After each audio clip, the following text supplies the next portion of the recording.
అదే RTV app వార్తల్ని క్షణాల్లో చదివే అవకాశం ఉంటుంది. ఒక న్యూస్ పేపర్, ఒక టెలివిజన్ ఛానల్ మీ చేతుల్లో ఎప్పుడూ ఉంటాయి. పశ్చిమ గోదావరి జిల్లాలో కోళ్లకు వస్తున్న వైరస్తో ఇప్పటికే లక్షలాది కోళ్లు మృత్యువాత పడినట్టు అంచనా. ఇటు కోళ్ల ఫారాలకు సంబంధించి గుడ్ల కోసం పెంచే వాటితో పాటు మాంసం కోసం పెంచే కోళ్లకు సంబంధించి ఇటు 2 కోళ్ళు, అంతేకాకుండా పందెం కోళ్ళు, నాటుకోళ్ళు, ఇలా ప్రతి దానికి కూడా వైరస్తో మృత్యువాత పడుతున్న పరిస్థితి. ప్రస్తుతం మనం పెనుగొండ మండలానికి సంబంధించి సిద్ధాంతం మెయిన్ కెనాల్ వద్ద ఉన్నాము. ఇక్కడ చూసుకోవచ్చు, నిత్యం కూడా పదుల సంఖ్యలో మృత్యువాత పడిన కోళ్లను ఈ విధంగా కాలువలోకి వదిలేస్తున్నారు. దీంతో పూర్తిగా వ్యవసాయ పంట కాలువలన్నీ కూడా పూర్తి స్థాయిలో కలుషితం అయిపోతున్నాయి. దాదాపు ఈ ప్రాసెస్ అంతా కూడా దాదాపు గత వారం 10 రోజుల నుంచి కూడా ఇదే విధంగా మృత్యువాత పడిన కోళ్ళు ఈ విధంగా కాలువలో పడేస్తున్నారు. అంతేకాకుండా దీనివల్ల ఇతర వ్యాధులు ప్రబలే అవకాశం ఉందని ఇటు స్థానికులు కూడా, ఇటు చుట్టుపక్కల వాసులందరూ కూడా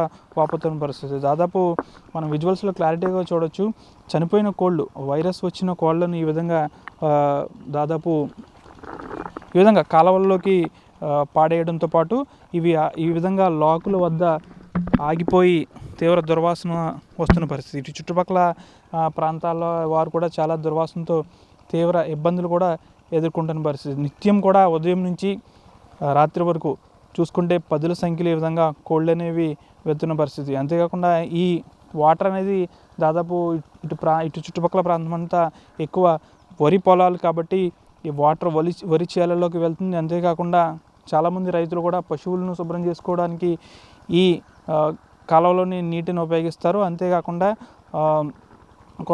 కొన్ని రకాల పశువులు కూడా ఈ వాటర్ను కూడా తాగుతూ ఉంటాయి. అలాంటి ఈ వాటర్లో ఈ విధంగా కలుషితమైన నీరు అయిపోవడంతో దాదాపు ముందు ఇంకా పెద్ద స్థాయిలో వైరస్ ప్రబలే అవకాశం ఉందంటూ కూడా స్థానికులు వాపోతున్నారు. ఇప్పటివరకు కూడా జిల్లాలో ఎవరు కూడా పశుసంవర్ధక శాఖ అధికారులు దీనికి సంబంధించి ఎక్కడ ఒక చర్యలు కూడా తీసుకోని పరిస్థితి. అంటే దాదాపు కోళ్ల ఫారాల్లో చాలా వరకు కూడా నిత్యం పదుల సంఖ్యలో కోళ్ళు చనిపోతున్నాయి. ఒకవేళ కోళ్ల ఫారాల వారు ఏమైనా కోళ్లను ఈ విధంగా పంట కాలువల్లో పడేస్తున్నారనే దానిపై కూడా ఇప్పటివరకు అధికారులు ఎక్కడ కూడా చర్యలు చూపట్లేదు.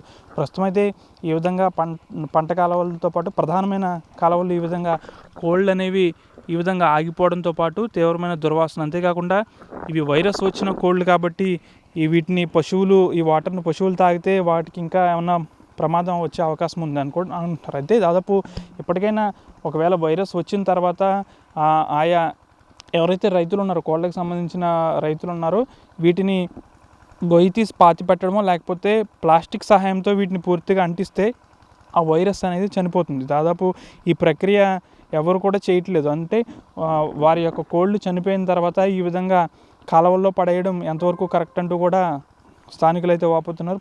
పూర్తిగా కూడా ప్రధానమైన లాకుల వద్ద ఈ విధంగా కోళ్ళు అయితే ఆగిపోతున్న పరిస్థితి. ప్రస్తుతం ఇదంతా కూడా ఒక పశ్చిమ గోదావరి జిల్లాలోనే కాదు, ఇటు ఏలూరు జిల్లాలో కూడా ఈ విధంగా పంట కాలువలో కోళ్లను పాడేస్తున్నారు. వైరస్ వచ్చిన కోళ్ళని ఈ విధంగా పంట కాలువలో పాడేయడంతో ఇటువైపునున్న స్థానికులతో పాటు రైతులు కూడా తీవ్ర ఆందోళన వ్యక్తం చేస్తున్నారు. ఇప్పటికైనా అధికారులు స్పందించి, పశుసంవర్ధక శాఖ అధికారులు స్పందించి ఇటు కోళ్ల ఫారాల్లో రైతులకు అవగాహన కనిపించాలి. అంతేకాకుండా ఇరిగేషన్ శాఖ అధికారులు కూడా ఈ కాలువల్లో ప్రవహిస్తున్న కోళ్లకు సంబంధించి వ్యర్థాలను ఎక్కడికక్కడ తీసే విధంగా కూడా చర్యలు చూపాలని అయితే స్థానికులు ఒప్పుతున్నారు. వీడియో జర్నలిస్ట్ శేఖర్తో మన ఆర్టీవీ పశ్చిమ గోదావరి నుంచి.